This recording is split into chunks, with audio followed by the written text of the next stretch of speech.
À tous les amis, j'espère que vous allez bien. On se retrouve pour la matinale trading comme tous les matins à 8h30 en ce jour de FOMC, donc journée très importante sur les marchés financiers, beaucoup de volatilité à prévoir, ça va secouer un petit peu dans tous les sens, on va essayer d'anticiper, de préparer tout ça de la meilleure des manières tout en analysant le marché crypto et les marchés financiers traditionnels. Donc voilà un petit peu le programme du jour, ça va être très intéressant. Il y aura un deuxième live cet après-midi avec Sandro pour faire du scalping en direct avec vous sur les cryptos et sur les marchés du Forex. Et enfin, on sera en live aussi ce soir, forcément, pendant le FOMC, pour suivre ça en direct avec vous, interpréter ça en direct avec vous et pourquoi pas se positionner après en fonction des résultats. Voilà, comme d'habitude, n'hésitez pas à vous abonner, à rejoindre les différents serveurs Discord. Vous avez tous les liens dans les bios et les descriptions. N'hésitez pas aussi à poser vos questions tout au long du live. Je ferai des petites pauses régulièrement pour y répondre. Allez, c'est parti. On commence tout de suite. Globalement, un début de journée dans le vert et j'ai envie de dire une semaine plutôt calme jusqu'à maintenant avec un Bitcoin qui se maintient aux alentours des 28 000 dollars, Ethereum qui se maintient juste en dessous les 1800 dollars. Et du côté des alts, ça a été un petit peu plus hétérogène. Par exemple, on voit avec des très belles performances de certains, comme XRP hier, et d'autres davantage en difficulté. Du côté de l'indice Fear and Greed, on reste dans un niveau de confiance relativement important avec un indice à 62 aujourd'hui, d'accord. Donc ça, pas vraiment de changement, même si on a baissé un petit peu vis-à-vis d'hier. Et je vous montrerai tout à l'heure le ratio long short, enfin je vais même vous le montrer dès maintenant. Mais il y a une petite chose qui est intéressante à noter sur le marché crypto, c'est une accumulation de shorts depuis quelques jours. Alors regardez, je vais vous afficher ça à l'écran. Voilà, là on a le ratio long short, alors sur Binance qui est le plus représentatif, et on voit que les shorts sont en train de prendre l'avantage sur le marché en fait vis-à-vis des longues, et ça c'est important de le noter. Comme je vous le disais, Bitcoin se maintient du coup aux alentours des 28 000 dollars. Vous voyez ici à l'écran le scénario à moyen terme que je vous avais partagé hier matin et que je considérais comme le plus intéressant pour les semaines et les mois à venir. Maintenant, nous, aujourd'hui, évidemment, on va se concentrer sur du plus court terme, on va se concentrer sur des unités de temps un petit peu plus petites pour essayer de comprendre un petit peu dans quelle situation on est et à quoi on va pouvoir s'attendre, sans évidemment oublier l'analyse daily qu'on a mise en place et le biais psychologique qu'on a vis-à-vis de tout ça, évidemment.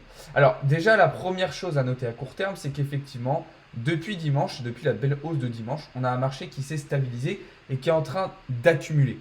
C'est ce que je vous disais un petit peu hier matin, on a un peu le calme avant la tempête et c'est quelque chose qu'on retrouve très régulièrement pré-FOMC, c'est-à-dire que les marchés sont un petit peu en stand-by, sont un petit peu en attente justement de ces résultats de FOMC. Alors, je n'aime pas du tout trader les patterns chartistes, mais on peut évidemment ici identifier une sorte de triangle d'accumulation. Alors là, on pourrait le tracer un peu de cette manière. J'aime vraiment pas les triangles, les patterns chartistes, mais vous voyez qu'on a un triangle d'accumulation. Alors, ça sert à rien de le laisser. On peut garder la structure du haut, mais ce qui est intéressant de dire, c'est que du coup, voilà, on a un prix qui compresse, qui se resserre, qui a de moins en moins de volatilité, et ce qui veut dire que quand on va sortir de cette zone d'accumulation, et ben en fait, on va probablement avoir un pic de volatilité, soit vers les 22 000 dollars, soit pour repartir vers les 26 000. Je rappelle, et je vous montre désormais, la map de liquidité. Aujourd'hui, on est à peu près ici. Ok, on est là, on est à 28 200 et on a fait un pic vers les 28 400. Donc on a récupéré une partie de ce pic de liquidité, mais pas non plus tout ce qu'on avait au-dessus de nous. Par contre, tout ce qu'il y a ici, nous ne sommes pas encore revenus le chercher. On peut le voir sur d'autres maps. Hop, voilà.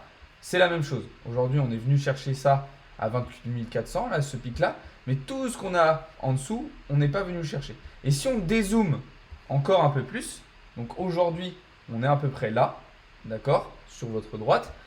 Ça, tout ça, on est revenu le récupérer, le chercher. On a quasiment plus grand chose au-dessus de nous. Par contre, tout ce qu'on a en dessous, encore une fois, ça c'est pareil. On n'est pas revenu le chercher. Donc, ça, le fait que la liquidité se situe davantage en dessous de nous qu'au-dessus de nous, et qu'on ait un ratio long short qui est en train de se mettre, des shorts qui sont en train de prendre l'avantage sur le marché, attention. Attention à ce qu'il n'y ait pas un long squeeze avant peut-être d'aller chercher les 30 000 dollars. En tout cas, moi j'attends depuis le début de la semaine un léger retracement pour récupérer cette liquidité avant de s'attaquer aux 30 000 $, avant de combler le gap CME du mois de juin 2022 que je vous avais identifié dans mon scénario daily. Je le remets à l'écran. Voilà. Vous voyez, je m'attendais quand même à une reprise baissière avant d'aller chercher le gap CME. Donc voilà un petit peu l'idée que je me fais pour le moment sur le marché. Alors, on peut aussi se poser la question d'un Bitcoin qui va se stabiliser totalement. Pourquoi je vous dis ça? J'en avais déjà parlé un petit peu au début de la semaine, puisque quand on regarde la dominance du Bitcoin, on voit qu'aujourd'hui on est arrivé quasiment à un top au 48% et du coup au haut du range de la market cap dominance de Bitcoin.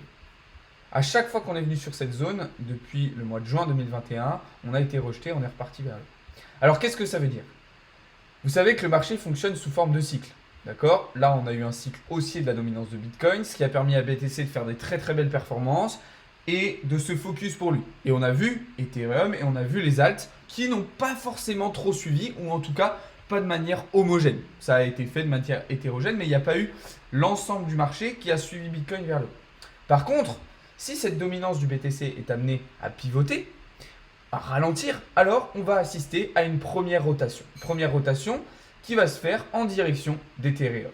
Ethereum, vous le voyez, qui a quand même sous-performé vis-à-vis de Bitcoin, puisque lui n'a pas réussi à casser cette résistance, là où Bitcoin a réussi à casser ses 25 000 $ et à venir chercher plus haut. Lui, Ether, est toujours bloqué sous les 1800. Donc on va pouvoir potentiellement assister à une première rotation vers Ethereum, qui va pouvoir casser cette résistance, décoller en direction des 2000 $ et pourquoi pas plus haut. Et c'est là où du coup Ethereum va driver le marché, va prendre avec lui davantage les alts, contrairement à ce que Bitcoin avait fait, et on va assister ensuite à une baisse aussi de la dominance d'Ether, qui va cette fois-ci effectuer une deuxième rotation, une rotation vers les altcoins, où là je vous disais hier qu'on pourrait avoir une petite alt saison, donc une rotation vers des alts comme le GLD, comme DYDX, comme le Solana, comme le Sand, comme le Fil, etc., etc. Et ensuite, on aura une troisième, dernière rotation, cette fois-ci vers les shitcoins comme le Shiba ou encore le Dogecoin, le Baby Doge, tous ces coins-là, avant un retour à la normale. Alors, évidemment, il y a plein d'autres métriques qui vont rentrer en jeu, qui vont être à prendre en compte en fonction de ce qui va se passer. Mais évidemment, c'est des choses intéressantes à comprendre, ces différentes rotations intracycles du marché crypto. Donc c'est pour ça que voilà, moi, plus ça va, plus je vais me concentrer sur les alts au fur et à mesure des jours, au fur et à mesure des semaines, parce que je pense que ça va être sur ces fameux alts qu'il va y avoir le plus de choses à jouer et le plus de choses à surveiller. Alors, je vais regarder un petit peu vos premières questions et puis après, on va pouvoir avancer sur l'analyse des marchés financiers traditionnels et évidemment sur la préparation du FOMC de ce soir. En tout cas, merci beaucoup à tous ceux qui sont sur le live. Je vois qu'il y a un petit peu de monde ce matin encore, ça fait plaisir. N'hésitez pas à vous abonner, n'hésitez pas à rejoindre les Discord, vous avez tous les liens dans les bios. Donc voilà, faut pas faire de pause entre pour y et répondre. Ah ok, excuse-moi. Ah oui, ok, je viens de comprendre. Tu parles comme les journalistes, c'est marrant. Ouais, je sais pas, je parle comme je parle tout le temps. Salut Gorak, c'est quoi le TP? Le TP de quoi, Flop? Ah, TP, ça veut dire take profit, ouais, c'est pour prendre ses profits en fait. C'est un ordre de clôture de trade. Ouais, ça vend automatiquement, exactement. Exactement, ça clôture ton trade automatiquement. Salut Daddy InShape. Le BNB va bien monter, non? C'est justement ce que je disais, si on a une rotation vers les alts, il est possible qu'effectivement BNB fasse de belles performances. Donc voilà. Alors juste pour finir sur le marché crypto, je vais vous montrer un petit peu les positions qu'il y a eu sur ce début de semaine, parce qu'il y a eu des petites positions sympas qu'on vous a partagées dans les Discord. D'ailleurs, je vous invite vraiment à les rejoindre. Il y a eu un trade sur EGLD qui s'est très très bien passé. Donc ce qui s'est passé, c'est qu'on est rentré ici. Hier matin, comme je vous le disais, on a pris des profits dans cette zone et on a remonté notre stop loss au prix d'entrée. Donc là, le trade est sécurisé. Et puis on va laisser tourner. Soit on revient sur le prix d'entrée, dans ce cas-là, notre trade va se clôturer. Soit on ira chercher les autres TP. Alors, il y a eu aussi une position sur CFX. Elle n'est plus affichée ici, mais on avait été stop loss sur CFX. Sinon, évidemment, on est toujours Alors peut-être pas vous, mais enfin peut-être pas tout le monde, mais on est toujours dans les longues sur le DYDX, sur le SAND, sur le fil et sur FTM. Il y a eu une petite position qu'on vous a envoyée hier soir aussi sur le Solana en H1. Solana qui démarre très très bien. Maintenant, voilà, c'est plutôt calme. Mais une position qui démarre très très bien. Je vous en avais envoyé une aussi sur INJ. INJ, hop, voilà. Malheureusement, personnellement, je n'ai pas été fil. Mon prix d'entrée n'a pas été touché. C'est dommage parce que j'avais vraiment le bon biais. J'avais vraiment le bon scénario. Malheureusement, mon prix d'entrée était un tout petit peu trop haut. Je ne sais pas si certains d'entre vous ont réussi à rentrer. Et il y avait une dernière idée de position qu'on avait eue aussi sur le FTM. Pareil sur du H1. Et là, vous voyez qu'on arrive sur notre prix d'entrée. Alors, notre prix d'entrée a déjà été touché, mais on revient sur notre prix d'entrée. Donc là, il y a déjà l'occasion de faire des petits bénéfices intéressants sur FTM. Donc, c'est plutôt sympa. Donc voilà, après, on a eu un début de semaine, comme je vous le disais, assez calme, assez latéral, avec relativement peu de volume. Donc c'est vrai qu'il fallait quand même privilégier des trades plutôt à court terme, sur des plus petites unités de temps pour aller chercher des bénéfices, parce que sinon, c'est sûr que ça allait être un petit peu compliqué. Mais franchement, on est sur un bon début de semaine. Je crois qu'à part le trade sur CFX, on a eu que des trades gagnants pour le moment. Donc on est vraiment sur des belles performances en termes de win rate. Pareil sur le Forex, on va regarder après le marché traditionnel. Mais hier, je vous ai envoyé un long sur USD GPY. Vous voyez qui se déroule très très bien pour le moment. Donc ça, c'est super intéressant. Donc voilà un petit peu ce qu'on pouvait dire aussi en termes de résultats sur le marché crypto. Salut, sur combien de jours t'estimes-tu cette rotation? C'est très très compliqué à dire, ça va dépendre aussi des résultats du FOMC de ce soir. Tu mets combien de leviers en moyenne sur tes trades? x10. Je trade quasiment tout le temps en x10, sauf quand je vais faire du scalp, où là du coup on va aller chercher des effets de levier beaucoup plus importants, parce que forcément ça va être des plus petits pourcentages, et pour être rentable du coup on va avoir besoin de plus gros leviers. Mais voilà. Oublie pas le SL stop loss. Ouais, exactement. N'oubliez surtout pas vos stop loss, les gars, quand vous tradez. C'est super important d'en mettre un. Salut Benji. Donc voilà, en tout cas, merci encore une fois à tous ceux qui sont sur le live. N'hésitez pas à vous abonner, à rejoindre les différents serveurs Discord. Vous avez tous les liens dans les bios. Et puis continuez à poser vos questions aussi. Je ferai des petites pauses comme ça de temps en temps pour y répondre.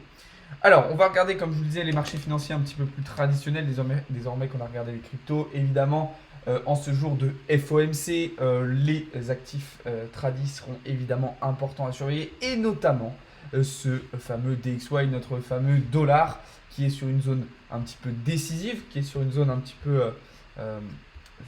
décisive tout simplement. Est-ce qu'on va effectivement confirmer cette cassure de structure haussière pour revenir chercher plus bas, ou est-ce qu'on va avoir une réaction haussière pour repartir vers les 114 $? Alors c'est une question qui est très très compliquée à répondre. Ça va dépendre évidemment déjà des taux d'intérêt qui vont être décidés par la Fed ce soir. Ça va dépendre aussi comment ces taux d'intérêt vont être perçus, vont être anticipés.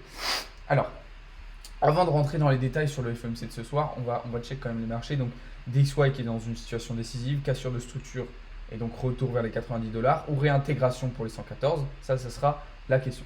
Maintenant, on va regarder évidemment aussi, même pré-FOMC, et ça on sera en live pour le suivre, l'ouverture des marchés américains ce soir, enfin cet après-midi, qui sera évidemment super importante à voir, puisqu'on a quand même un Nasdaq et un S&P 500 qui sont dans des belles configurations, qui font des belles performances depuis quelques jours, et ça c'est plutôt encourageant. Vous voyez S&P 500 qui a très bien validé son pullback et qui va pouvoir se diriger vers la résistance intermédiaire. Même chose pour Nasdaq, qui a lui déjà break sa résistance intermédiaire.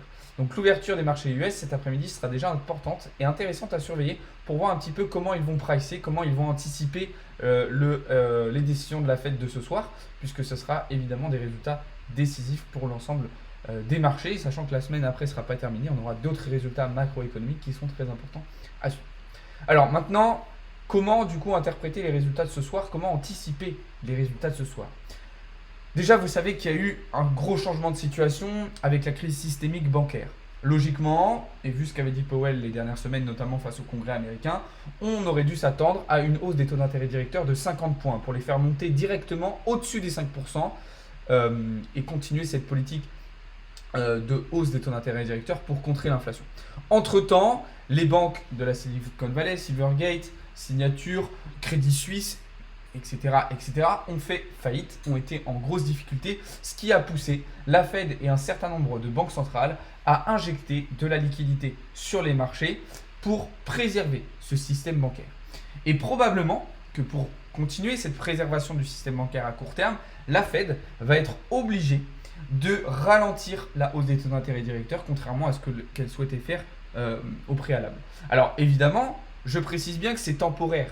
Là, il y a effectivement, au vu des probabilités, des anticipations de probabilités que vous voyez ici à l'écran, plus de chances qu'on ait un ralentissement des taux, voire même une pause dans la hausse des taux d'intérêt directeurs. Mais attention, c'est bien temporaire, c'est-à-dire que lors de ce FOMC, effectivement, ça va se calmer, mais lors du prochain, on repartira probablement, très certainement, dans une politique classique de maîtrise de l'inflation. Sachant qu'entre-temps, étant donné que les banques centrales auront injecté de l'inflation, elles auront par la même occasion alimenter en fait l'inflation. Donc il y aura encore plus de travail à faire lors des prochains FOMC et donc on aura, voilà, de manière, j'ai envie de dire inévitable, des taux d'intérêt directeurs qui dépasseront largement les 5% au fur et à mesure et au cours de l'année 2023. Ça, il ne faut absolument pas se tromper sur ça. Donc c'est très important de comprendre ça. Maintenant, il est vrai du coup qu'à court terme, c'est plutôt une bonne nouvelle. Pourquoi? Parce qu'on le voit très régulièrement. Mais des taux US sur 2 ans qui baissent, ça veut dire $1 qui baisse et des assets risqués tels que Bitcoin qui montent. Ajoutez à ça le fait qu'on a, comme je vous le disais, une crise systémique bancaire. Ça va permettre justement à des assets risqués comme Bitcoin, mais aussi potentiellement à des assets valeur refuge comme le gold, de prendre davantage de valeur. Donc ça, c'est plutôt des bonnes nouvelles. Maintenant, à voir comment vont interpréter les marchés, comment les marchés vont interpréter les résultats de ce soir, et évidemment comment va évoluer la situation du système bancaire.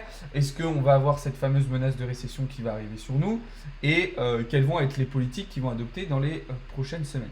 Sachant qu'on a quand même toujours et encore un contexte macroéconomique qui est défavorable, un contexte géopolitique qui est défavorable, un contexte diplomatique qui l'est aussi. On a vu ces derniers jours un gros rapprochement entre la Russie et la Chine, ce qui va évidemment inquiéter les États-Unis et l'Europe. Donc surtout, il ne faut pas omettre de prendre en compte toutes ces données dans votre analyse fondamentale, dans votre compréhension des marchés. Surtout quand on est face à des journées comme aujourd'hui où on a quand même des décisions très importantes en termes de politique monétaire qui vont changer la donne sur les semaines à venir. Donc ça, c'est évidemment très important de le comprendre. Merci pour ton message, docteur Merckx. Donc ça, c'est très important. Maintenant, évidemment, j'ai pas de boule de cristal. Évidemment, je peux pas savoir avec exactitude comment les taux vont évoluer ce soir et même dans les prochaines semaines ou dans les prochains mois. Je ne peux pas non plus anticiper avec certitude comment les marchés vont interpréter, comment les marchés vont réagir à ces résultats macroéconomiques. Donc, il y a une part de mystère et c'est pour ça qu'on sera aussi en live ce soir pour suivre ça en direct, pour interpréter en direct, pour comprendre tout ça en direct.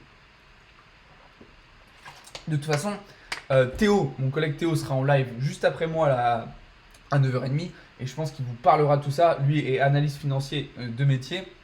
Donc il vous expliquera ça, il connaît parfaitement sur le bout de ses doigts la finance traditionnelle. Donc voilà, n'hésitez pas à venir voir ça juste après sur la chaîne Twitch de Blockchain Capital. Théo qui sera en live pour vous parler actualité et évidemment pour vous parler du FOMC de ce soir. D'ailleurs, je précise aussi que pour toutes les personnes qui ne peuvent pas voir cette matinale trading, je vous mettrai la rediffusion juste après sur la chaîne YouTube de Blockchain Capital. Là encore, vous avez le lien dans la bio. Et puis, de toute façon, je vous invite à vous abonner aux différents réseaux, à rejoindre les différents serveurs Discord. Vous avez tous les liens dans les vidéos, dans les descriptions, etc. Comme d'habitude. Donc, voilà un petit peu ce qu'il y avait de vraiment important à dire aujourd'hui au vu des marchés. Maintenant, on va parler de petites choses un petit peu différentes. On vous a fait une vidéo hier soir et un live hier soir avec Nicolas sur notre bot de trading et d'analyse. Je vous annonce et je vous rappelle que le bot est disponible. Vous pouvez d'ores et déjà vous le procurer via notre serveur Discord Blockchain Capital. Alors vous pourrez aussi vous le procurer via le site internet Blockchain Capital, mais pour le moment il n'est pas encore sorti officiellement. D'accord, donc ça on vous le verrez dans un deuxième temps, mais on vous préviendra. Donc voilà, je vous ai partagé en plus hier les résultats justement du bot de trading, les performances du bot de trading, pour vous montrer un petit peu comment il marchait. et sachant que la semaine dernière, on vous avait fait déjà une vidéo pour vous montrer comment il fonctionnait, quelles étaient les stratégies, comment vous pouviez vous en servir, etc. etc. Donc n'hésitez pas à aller voir ça, c'est sur la chaîne YouTube de Blockchain Capital. On vous a fait 2 vidéos, 2 rediffs de live où on vous explique tout de A à Z sur comment fonctionne notre bot, etc., etc. Oui, évidemment, il est payant. Il y a plus de 1000 lignes de code qui ont été mises en place justement sur ce bot. Il y a eu un travail phénoménal qui a été mis en place sur ce bot, qui est un outil extraordinaire qui va vous simplifier la vie. Par contre, attention, on l'a dit un certain nombre de fois hier, mais ce n'est pas pour les novices. Si vous êtes débutant, ce n'est pas un outil qui est fait pour vous. Il faudra d'abord se former. Donc voilà, donc ça c'était la première chose que je voulais vous dire. Et la deuxième chose, c'était pour vous dire aussi que les mentorats PropFirm ont été lancés. Ça y est, si vous voulez, les mentorats PropFirm sont en place. Donc, comme vous le savez, avec Sandro, on a récemment passé des challenges FTMO pour vous montrer nos compétences et nos qualifications. Et du coup, on vous propose désormais de l'accompagnement personnalisé pour passer PropFirm. Si vous aussi vous voulez trader en PropFirm, si vous aussi voulez passer des challenges FTMO, et ben on vous propose de l'accompagnement personnalisé pour vous aider. Donc si ça vous intéresse, c'est pareil, vous pouvez aller voir ça dans les Discord et puis du coup prochainement sur le site internet de Blockchain Capital. En attendant du coup que le site de Blockchain Capital soit sorti, je vous ai mis du coup ce mentorat là sur mon site internet à moi pour que vous puissiez, si vous voulez, déjà réserver des séances. Et voilà. Mais ça sera évidemment sous la tutelle de Blockchain Capital. Donc voilà un petit peu ce que j'avais à vous dire comme information. Je vois qu'il commence à y avoir quelques rageux qui arrivent dans le live ce matin. Visiblement, dès qu'on propose des solutions pour vous aider, ça ne vous plaît pas. Eh bien écoutez, si vous ne voulez pas d'aide et si vous voulez rester là où vous êtes, restez-y. Mais il y a plein de gens qui sont très très contents de ce qu'on propose, des services qu'on vous propose, des solutions qu'on vous propose. Donc tant mieux. Ceux qui veulent en profiter, ceux qui veulent apprendre des choses, comme d'habitude dans les lives, restez. Ceux qui ne veulent pas, passez votre chemin, allez manifester, allez faire grève, allez travailler, je ne sais pas, mais laissez-nous avancer, laissez-nous progresser, laissez-nous performer, etc. etc. Donc voilà. Évidemment, c'est un bot qu'on a développé nous-mêmes, ok. C'est pour ça aussi qu'on le fait payer, parce que si on ne le faisait pas payer, certains d'entre vous le prendraient gratuitement et le revendraient, parce que c'est un gros bot. Il y a plus de 1000 lignes de code, c'est un truc ultra performant, ultra carré. Donc évidemment qu'on ne va pas vous le laisser gratuitement si derrière vous allez le vendre. Et puis encore une fois, c'est pas un bot qui est destiné aux novices, aux débutants, parce que ça demande quand même un petit peu de connaissances. Et si vous utilisez le bot mais que derrière vous n'avez absolument pas de money management, ça sert à rien. Donc c'est pour ça aussi, on veut vraiment sélectionner et cibler les personnes qui vont utiliser le bot. Nous, pour notre argent à nous-mêmes, on aurait pu dire ok, on le vend à tout le monde, comme ça nous on se fait plein de thunes. C'est absolument pas notre objectif. Nous vraiment ce qu'on veut, c'est le proposer de la meilleure des manières aux personnes qui en ont le plus besoin et qui vont pouvoir l'utiliser de la meilleure des manières. Moi je suis au boulot avec le live. Super Benji. Et bientôt, si tu continues à regarder les lives, etc., tu pourras, j'espère, quitter ce boulot. Le bot, c'est le copy trading. Alors non, le copy trading, c'est un autre service qu'on propose aussi, mais c'est tout autre chose. Parce que je précise que ce bot-là ne prend pas les positions à votre place sur MetaTrader. Par contre, si vous voulez une solution de trading automatisée, effectivement, on propose aussi du copy trading, d'accord, en crypto. Et prochainement en Forex. C'est-à-dire que là pour le moment c'est du copy trading uniquement sur la crypto et très prochainement le copy trading va arriver aussi sur le Forex. D'accord. Donc là vous savez comment ça marche, vous avez rien à faire. Encore une fois, tout ça c'est expliqué dans les serveurs Discord, sur les réseaux, etc. On vous a tout expliqué de A à Z pour vous montrer comment ça marchait. Donc n'hésitez pas à aller voir ça. Encore une fois, vous avez tous les liens dans la bio les gars, n'hésitez vraiment pas à aller voir. Comment tu évites que celui qui achète le bot le revend moins cher à plus de monde? Alors, je ne peux pas éviter à 100%, mais il y a quand même des droits tout simplement de... Alors, on ne l'a pas breveté, mais je ne sais plus c'est quoi le terme.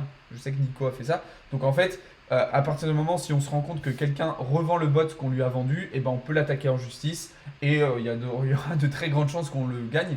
Ce procès, puisqu'on se sera protégé, en fait, on s'est déjà protégé au préalable vis-à-vis de ce bot. Donc voilà, nous on le vend, ça nous permet d'avoir un premier contrôle et de toute façon derrière, s'il y a des personnes qui veulent le revendre moins cher à d'autres personnes, même plus cher, on pourra directement attaquer cette personne ou ce groupe de personnes en justice et gagner le procès parce qu'on s'est déjà protégé au préalable. Donc voilà. Merci beaucoup, je m'abonne à tes réseaux. Merci IB. Merci. Salut, nettoyage du chat. Ouais, merci Deadpool. Marre du SMIC, ici on cherche la liberté financière. Et bah t'es au bon endroit, monsieur Henrik. N'hésite pas à t'abonner, à rejoindre les différents réseaux, les différents Discord. T'as tous les liens dans la bio. Meilleures infos trading. Merci Élu. Merci. Je suis débutant, je sais pas par où commencer pour me former. Eh bien, rejoins les Discord, Jérém, abonne-toi, regarde les différentes vidéos, les différents lives et tu vas voir que tu vas très vite progresser avec nous. Pour vous fournissez pas une sécurisation par mot de passe. Alors, il y aura ça évidemment aussi, Hervé, t'inquiète pas. C'est un bot de quoi? C'est un bot de trading d'analyse. On vous l'a présenté en 2 lives avec Nico. On vous a mis les rediffs sur la chaîne YouTube. Donc, si ça vous intéresse, allez voir. C'est sur la chaîne YouTube de Blockchain Capital. Il y a 2 rediffs de live où on vous explique de A à Z comment il marche. Quel est le fonctionnement? Comment vous pouvez vous le procurer? Quelles sont les stratégies du bot de trading? Parce qu'il y en a plusieurs. Quels sont les moyens de l'utiliser? À quel prix il est? Quelles sont ses performances, ses résultats? On vous a tout dit de A à Z. Donc allez voir les rediffusions de live. Il y a tout expliqué sur la chaîne YouTube de Blockchain Capital. Vous avez fait quoi comme études et formations pour arriver à ce secteur? Alors, j'ai déjà fait une vidéo complète sur ma chaîne YouTube pour expliquer tout ça. J'ai un cursus scolaire relativement classique, bac économique et social. Après, je me suis dirigé dans un premier temps vers des études de management dans le sport avec des options comptabilité. Et après, je me suis dirigé vers de la gestion d'entreprise directement, où là, du coup, j'avais de la finance, de la compta, du management, etc. Donc, dans une école de commerce, tout simplement. Et en même temps que je continuais ces études-là, je faisais à la fois des petits boulots, c'est-à-dire que dès que j'avais des vacances scolaires, parce que vous savez que quand vous êtes en études, des fois il y a des moments où vous avez des vacances un petit peu plus longues, donc j'en profitais pour faire des petits boulots et j'en profitais aussi pour trader parce que moi je trade depuis 2018, je suis dans la crypto depuis 2018, donc en fait je faisais tout ça en même temps. Et puis plus ça allait, plus j'arrêtais les petits boulots et puis j'ai fini par arrêter mes études totalement pour me lancer. Et maintenant ça fait 2 ans et 3 mois que j'ai monté mon entreprise dans le domaine des cryptos, que je vis du trading, etc. Donc voilà, pour les tarifs d'abonnement, vous avez tout expliqué dans le Discord Blockchain Capital, les gars. Donc n'hésitez pas à aller voir ça et puis vous aurez bientôt tout aussi sur le site internet. L'art du trading de Tammy Cabage, très bon livre de trading, effectivement, Benji, tout à fait. Vous n'avez pas de Telegram? Non, on a un Discord, c'est encore mieux les gars. C'est encore mieux. Vous avez tous les liens dans les bios les gars. Vous avez mes réseaux perso, vous avez tous les réseaux de Blockchain Capital aussi dans la bio. Donc n'hésitez pas à aller voir ça dans la bio et dans les descriptions pour ceux qui sont sur Twitch. Vous pouvez aller checker tout ça. Et puis justement dans ces réseaux, sur les Discord, etc., vous avez tous les tarifs, vous expliquez toutes les offres, tout ce qu'on vous propose en termes de services, qu'ils soient gratuits ou payants, tout est détaillé, tout est expliqué. C'est possible de trouver un appartement en tant que trader en France? Personnellement, j'ai pas eu de difficulté. Aujourd'hui, j'ai un appartement là, tu vois. J'ai pas eu de difficulté parce qu'en fait, moi, vu que j'ai ma société, parce que je suis du trading, mais j'ai tout un business autour des cryptos. En fait, j'ai juste à montrer à mon propriétaire ou à l'agence de location d'appartement mes déclarations de chiffre d'affaires de mon entreprise. Et puis après, voilà. Franchement, moi, j'ai eu absolument aucune difficulté à trouver un appartement. Et tu vois, je suis en France, donc pas de soucis. Je n'arrive pas à rentrer dans le Discord. Alors, si tu n'arrives pas, essaye de passer peut-être par un autre navigateur, Hervé, ou sur un autre réseau. Je sais qu'il y a certaines personnes qui n'arrivent pas à passer par le lien Discord sur TikTok. Je sais pas pourquoi ça marche pas. Donc, bizarre. Essaye peut-être de passer par Insta ou alors avec un autre navigateur. Donc voilà. Mais ouais, Deadpool, je sais pas pourquoi. Il y a des gens qui n'arrivent pas à passer par TikTok en fait pour rejoindre les Discord à chaque fois. Ils me disent que ça marche pas. Donc voilà, j'ai jamais déclaré mes impôts crypto, c'est galère ou pas pour ceux qui l'ont déjà fait? Alors effectivement, les impôts vont arriver assez prochainement. Je sais plus c'est combien, je crois que c'est au mois d'avril, il me semble. Alors non, c'est pas du tout galère. En fait, d'ailleurs, on va vous préparer des vidéos et tout, des lives pour vous expliquer comment vous pouvez faire ça. C'est pas galère, mais il faut bien se renseigner, il faut bien faire. Il faut bien avoir conscience que vous allez déclarer aux impôts ce que vous avez retiré et repassé en fiat, ce que vous avez remis sur votre compte bancaire, d'accord? Vos plus-values, vous allez les déclarer. S'il n'y en a pas, vous n'avez pas à déclarer de plus-value. Par contre, même si vous n'avez pas fait de plus-value, il vous faudra tout de même déclarer l'existence de vos exchanges, de vos wallets, d'accord? Sans les montants dessus, mais juste l'existence. de ces derniers. C'est à quelle heure la grande annonce? C'est ce soir à 19h et on sera en live pour suivre ça. On a déjà fait un point sur le BTC, Lucas de Pierre. Je t'invite à venir voir la rediffusion que je vous mettrai juste après. Tu gagnes plus avec le trading ou avec les formations et réseaux? Alors, il faut savoir que les réseaux, le fait d'être sur les réseaux ne me rapporte quasiment rien. En fait, les réseaux, ça m'apporte de la visibilité, ça m'apporte potentiellement des clients, donc c'est de la rémunération indirecte. C'est-à-dire que les réseaux en eux-mêmes ne me rapportent rien. Les vues TikTok me rapportent quasiment que dalle. YouTube, je suis pas monétisé. Enfin voilà, c'est-à-dire que je gagne pas d'argent de par ma présence directe sur les réseaux. Mais effectivement, par contre, ça me ramène potentiellement des clients pour différents services. Les formations, j'en fais relativement peu parce qu'on cible vraiment sur de la qualité et pas sur de la quantité. Donc je vais avoir 2-3 élèves max par mois, des fois moins. Je ne vais pas prendre tout le monde, je ne vais pas prendre tout et n'importe qui, tout et n'importe quoi. Donc ma source de revenus principale, ça reste quand même le trading. Maintenant, même si j'ai pas le trading, je peux quand même subvenir à mes besoins parce que j'ai d'autres sources de revenus au sein de mon business crypto qui me permettent de vivre de manière totalement décente, évidemment. Je me suis mis sur Discord Capital, je n'ai pas la fenêtre Claimroad, je suis bloqué. Il faut que tu fasses la vérification, Gorak. En Suisse, c'est 1 minute la déclaration des cryptos et c'est pas taxé. Ça dépend des cantons, non, Dr Nerx? Je pense que ça doit dépendre des cantons. Toi, t'es dans quel canton, Dr Nerx?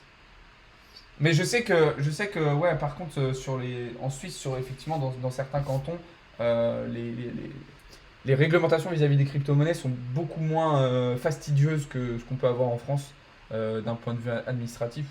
Mais Binance, c'est bien. Ça dépend pourquoi. Ça dépend quelle utilisation tu veux faire de la plateforme. Mais oui, c'est pas nul. Après, comme toute plateforme, il y a des avantages, il y a des inconvénients à être sur Binance ou à être sur d'autres exchanges, sur d'autres plateformes, bien évidemment. Donc ça, c'est une évidence. Mais de toute façon, ne vous inquiétez pas pour tout ce qui est impôts. On vous fera des vidéos, des lives prochainement pour vous guider. Il y aura des petites parties formation, etc. aussi pour vous expliquer comment ça marche, comment vous pouvez vous en sortir relativement facilement sans être totalement perdu. Donc, vous inquiétez pas, on sera là aussi pour vous accompagner sur ces parties fiscalité qui sont évidemment pas les plus joyeuses et pas les plus agréables évidemment à faire. Après, encore une fois, voilà, j'ai une question ce matin justement de Sacha dans le Discord qui disait oui, j'ai fait 170 euros de plus-value, est-ce que je les déclare, comment, etc. Évidemment, pour des sommes aussi dérisoires, alors je ne vous dis pas ne déclarez pas, mais je vous dis, c'est pas très grave. Je veux dire, si vous avez une plus-value de 170 euros sur une année complète, voilà, c'est pas gravissime. De toute façon, je crois que vous avez un seuil. Genre en dessous d'une certaine somme, vous n'êtes pas obligé de déclarer. Ça aussi, on vous l'expliquera, je vous expliquerai tout ça. Par contre, il faut bien déclarer, même si vous n'avez pas fait de plus-value, même si vous n'avez pas remis sur votre compte bancaire, il faut tout de même déclarer l'existence de vos wallets, l'existence de vos exchanges. Ça, c'est important. Ça, c'est très très important. Est-ce que tu peux apporter des précisions, Dr Nerx, sur ce que tu disais sur les déclarations de crypto en Suisse? Donc voilà. Voilà un petit peu ce qu'on pouvait dire là-dessus. Canton de Vaud, ok. Alors, je vais vous montrer, on va terminer avec ça. Je vais vous montrer un petit peu le programme de live de la journée parce que du coup, comme je vous le disais, je vais vous montrer le programme de la journée. Je viens de te le dire, Alex, c'est faux. Ben non, mais je sais pas, justement, moi je connais pas. Peut-être s'il y a des changements, enfin, il y a des différences selon les cantons. C'est pour ça que je lui demandais d'apporter de la précision, justement, pour voir s'il disait vrai ou pas. Alors, du coup, juste pour vous expliquer un petit peu le programme live de la journée. Alors, évidemment, là, c'est juste le programme des lives, ok? C'est pas le programme des analyses, etc. Des analyses, des prises de position, etc. Il y en aura tout au long de la journée. Ne vous inquiétez pas, sur les Discord, sur les réseaux, etc. Là, donc matinal trading avec moi qui va bientôt se terminer. Juste après, vous aurez une matinale news avec Théo qui vous parlera aussi du FOMC de ce soir. À 15h cet après-midi, on sera en live avec Sandro pour faire du scalping sur la crypto et sur le forex. D'accord. À 18h, vous aurez un live sur les stablecoins avec Théo. D'ailleurs, Théo, je vais t'avancer un tout petit peu ton live. Genre, on va décaler un tout petit peu parce que moi, il faudra que je commence avant 19h vu que le FOMC est à 19h. Tu vois, je décale de 15 minutes si ça te dérange pas, je me permets. Comme ça, je pourrais commencer genre 15 minutes avant le FOMC. Du coup, voilà. Donc, ce soir, live stablecoin avec Théo et après un live FOMC avec moi où on suivra tout ça en direct. évidemment. Et vous voyez que demain et vendredi, vous aurez aussi plein de lives super intéressants. Donc vraiment, n'hésitez pas à venir vous abonner. N'hésitez pas à rejoindre les différents Discord. Vous avez tous les liens dans les bios, les différents réseaux. Excusez-moi. Donc vraiment, n'hésitez pas à venir voir tout ça. Il y a du très très lourd les amis. On vous partage plein de connaissances, plein de compétences, etc. Donc n'hésitez pas à venir checker tout ça. Donc voilà.